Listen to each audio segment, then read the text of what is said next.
Stavick Simmental is the name of our seed stock operation. We're in the bottom of the Coteau Hills. Some people call them the glacial lakes. And we're right at the start of the Red River Valley. Our area here, we have a lot harder winters, so we like to have a little bigger cow. We like the 3/4 and the 5/8. The nice thing about the Simmental breed is from north to south, coast to coast, you can find an animal of varying percentages that you can make work in just about any environment out there.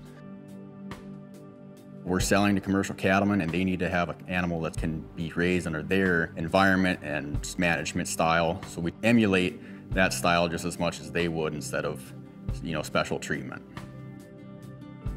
The Simmental breed you can do about anything you want with. I like the performance they bring, your performance-oriented cattle. People are very fond of them, but along with that, you have the maternal side. You can do a million things with a Simmental animal, whether you want to cross them with an Angus or Red Angus, whatever you want, you can do that, and they have such a variety.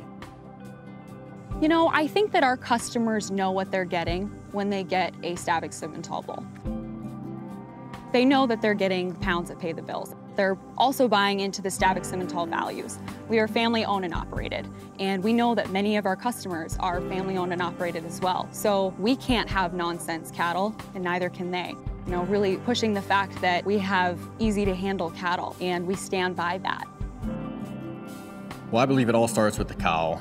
If that cow can't have a calf on her own, unassisted, and have it get up and nurse and take care of it with a good square udder and foot and leg structure, you're at a lost cause. The breed Simmental does a great job of that. You can take the length of a Simmental animal and the size, but at the same time, you're improving your overall marbling grade and fleshing ability. I think it's very doable to do that with a Simmental animal with a big ribeye and high marbling cattle.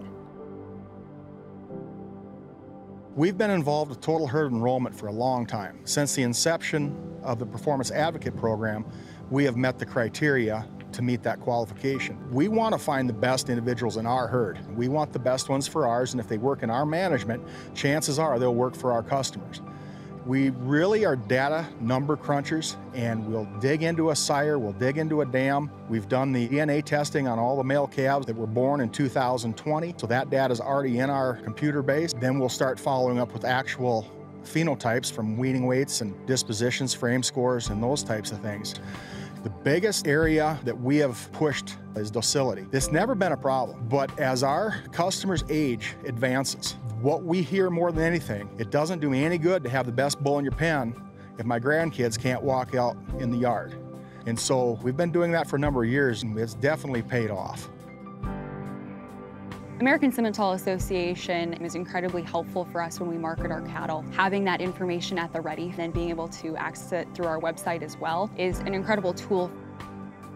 A lot of our customers, they're seeing the bulls online and purchasing online before they see it in person. So having those videos accessible is incredibly important, as well as the accessibility through American Simmental Association and having those EPDs.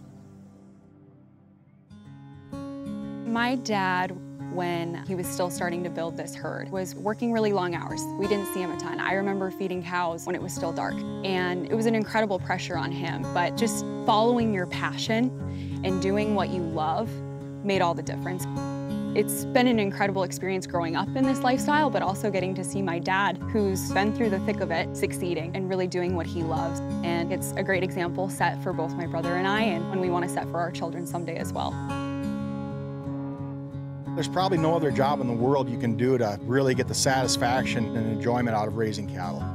It's a lot of work, it's long days, hot weather, cold weather, and about anything you can think of I've probably complained about in my life. But when that new calf comes out of a different sire and a different dam and he weans off at 850 pounds with no creep, you say, we maybe have something here. And so it's the next generation, whether it be my kids or our cattle, that keeps you continually trying to improve the operation, whether it be facilities or genetics. We're always trying to move forward, use technology, and just try and make the best animals we can.